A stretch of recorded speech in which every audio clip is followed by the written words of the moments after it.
Hi there. Okay, so this is a little video to talk about what is yoga asana, or what are the poses of yoga and how to approach doing them. So the asana poses are not specifically intended to be an exercise system, although exercise is a consequence of doing the poses. More so, we could think about the asanas as a technology to help the the body kind of liberate the energy system that is contained within. The energy system in the body consists of many what's called channels, nadis, and of course the chakras and different aspects of the energy system that are enlivened by doing the asana poses. And so when we do the asana poses, yes, we might be feeling a stretch in the hamstring, or we might be, toning the shoulders, or some other effects like that, which are really important to do, because that helps the energy to move. The energy can get stuck when the muscles are tight or the joints are, bound. When our postural habits kind of get locked into something somewhat dysfunctional, that inhibits the energy system from working as well as it could. And it inhibits our organ system from working as well as they could. And it inhibits the musculoskeletal system from working as well as they could. So the asana is a technology to help all of these systems work well together, but certainly the energy system. And so these systems are all affected by how we move the body. This is why over time I came to really appreciate the Iyengar system of yoga. BKS Iyengar was this really great teacher in India for many decades, who really is probably quite responsible for bringing the physical asana system of yoga to the West. And he's also who's associated with the use of props. So you can think about things like straps, blocks, bolsters, and blankets kind of came from his way of how he learned to practice and then what he taught. Also, BKS Iyengar can be credited with sort of teaching yoga in a more prescriptive way versus teaching yoga in a rote way, meaning that the practice is more customized for an individual and the poses can be customized for the individual. That is not certainly how all yoga is taught or practiced, nor does it always need to be taught or practiced that way. It really should most depend on what a person needs. What a person needs is going to change from truthfully, day to day, but phase to phase in life. Could be gender dependent, could be, pathology dependent, could be dependent on the mind. There is a system, the sister science to yoga is Ayurveda. In Ayurveda, we understand our bodies through our constitution, which is called dosha. And so the kinds of yoga practices, asanas that we do could be dependent on our dosha in part. So there's a lot of different things that could cue what kind of practice a person ought to be kind of leading into or seeking to do. So where does that leave somebody? That makes it almost more confusing, right?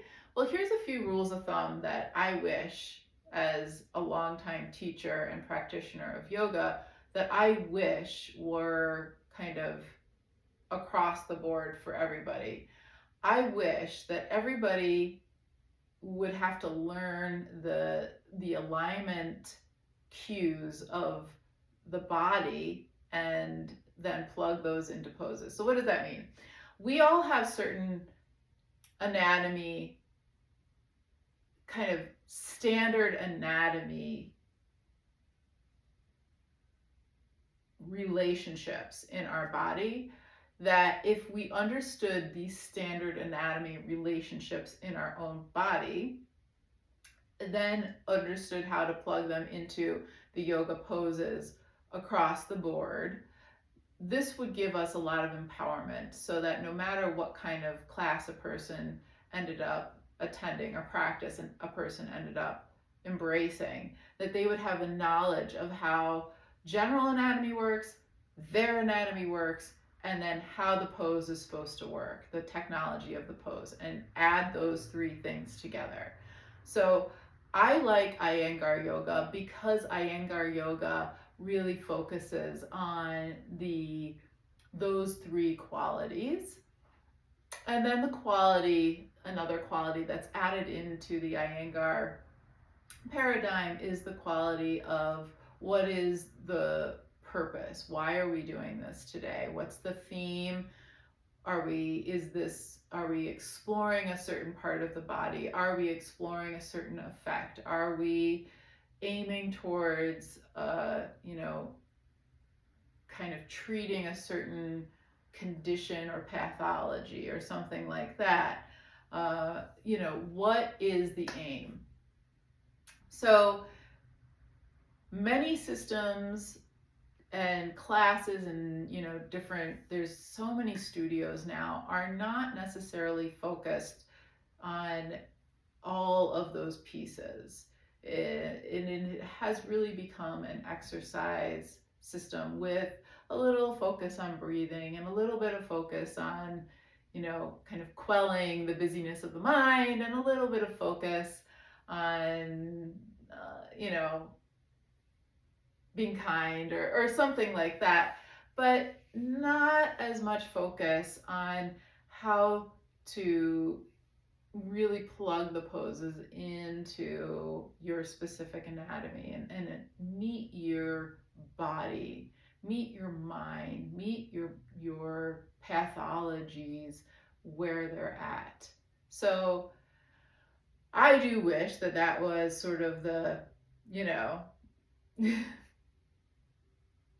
the first thing that everybody had to learn. But having said that, what to look for when you're looking for a teacher is someone who can instruct you on what your anatomy is doing, what anatomy does, what your anatomy is doing, and how to customize the pose to your body. Is very important, because the problem with not doing that is that yoga injuries very rarely happen on the yoga mat. Yoga injuries usually happen from repetitive motion of using your body in an incorrect way. And I will go so far as to say incorrect.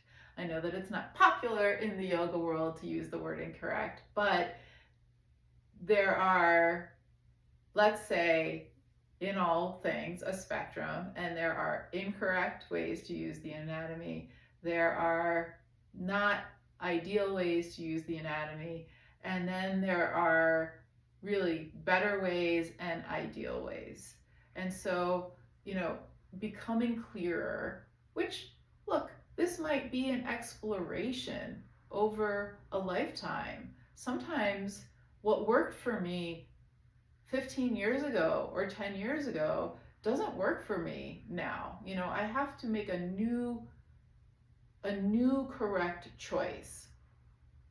But having the knowledge, and that's where practice and time and good instruction really, really count.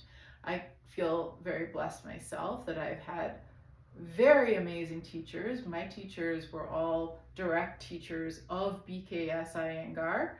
So I have a very special lineage. I'm blessed to have been put in the path of these teachers, and to receive their very, very clear knowledge. My teachers are elders, so They have a lot of practice and experience teaching behind them. They're well steeped.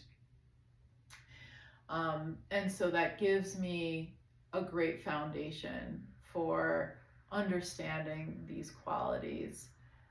So when practicing asana, it is important to keep in mind that the karma of not doing it well or right is potentially to be avoided. The karma of striving to do it well, to do it right, is something to embrace and to seek towards. So, having said that, I do favor teachers and classes that use props. I do favor teachers and classes that have a very deep and keen understanding of anatomy.